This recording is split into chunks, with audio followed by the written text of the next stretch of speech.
देहावसान. प्राध्यापिका डॉक्टर लोपा मेहता या मुंबईतील GS मेडिकल कॉलेजमध्ये प्राध्यापिका होत्या आणि त्यांनी तेथील ॲनाटॉमी विभाग प्रमुख म्हणून कार्य केले. 78व्या वर्षी त्यांनी लिव्हिंग विल तयार केले. त्यामध्ये स्पष्ट लिहिले आहे की जेव्हा शरीर साथ देणे बंद करेल आणि सुधारण्याची कोणतीही शक्यता उरणार नाही तेव्हा माझ्यावर उपचार करू नयेत. ना व्हेंटिलेटर, ना ट्यूब, ना रुग्णालयातील निरर्थक धावपळ. माझा शेवटचा काळ शांततेत जावा, जिथे उपचारांच्या हट्टापेक्षा समजूतदारपणाला प्राधान्य असेल. डॉक्टर लोपा यांनी केवळ हा दस्तऐवजच लिहिला नाही, तर मृत्यूविषयी एक संशोधन पत्रही प्रकाशित केले. त्यात त्यांनी मृत्यू ही एक नैसर्गिक, निश्चित आणि जैविक प्रक्रिया आहे असे स्पष्ट केले आहे. त्यांचा मुद्दा असा की आधुनिक वैद्यकशास्त्राने मृत्यूला स्वतंत्र संकल्पना म्हणून कधी पाहिलेच नाही.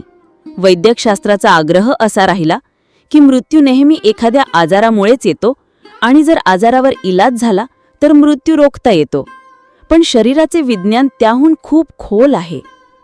त्यांचा युक्तिवाद असा, शरीर हे अखंड चालणारे यंत्र नाही, ते एक मर्यादित प्रणाली आहे ज्यात ठराविक जीवनशक्ती असते.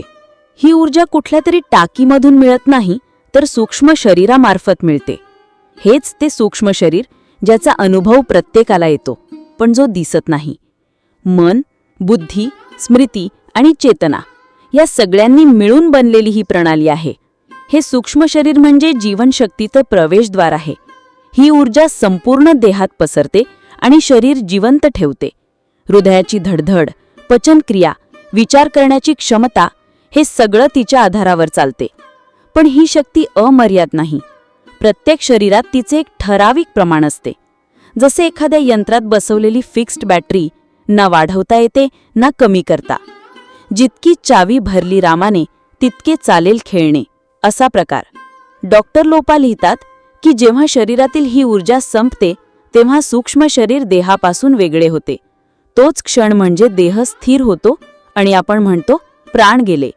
ही प्रक्रिया ना आजाराशी संबंधित असते ना कुठल्या चुकांशी. ही शरीराची अंतर्गत लय आहे, जी गर्भातच सुरू होते आणि पूर्ण होऊन मृत्यूला पोहोचते. या ऊर्जेचा खर्च प्रत्येक क्षणी चालतो. प्रत्येक पेशी, प्रत्येक अवयव आपला जीवनावधी संपवतो आणि जेव्हा संपूर्ण देहाचे कोटे पूर्ण होतात तेव्हा शरीर शांत होते. मृत्यूचा क्षण हा घड्याळाने मोजलेला नसतो, तो एक जीवनशास्त्रीय वेळ असतो, जो प्रत्येकासाठी वेगळा. कोणाचे जीवन 35 वर्षांत पूर्ण होते तर कोणाचे 90 वर्षात, पण दोघेही आपली पूर्ण वाटचाल करतात. जर आपण त्याला पराभव किंवा जबरदस्ती मानले नाही तर कोणीही अपुरे मरत नाही. डॉक्टर लोपांच्या मते आधुनिक वैद्यकशास्त्र जेव्हा मृत्यू टाळण्याचा हट्ट धरते तेव्हा केवळ रुग्णाचे शरीरच नाही तर संपूर्ण कुटुंब थकते. ICU मधील महिनाभराची श्वासोच्छवासाची किंमत कधीकधी आयुष्यभराच्या बचतीला नेस्तनाबूत करते.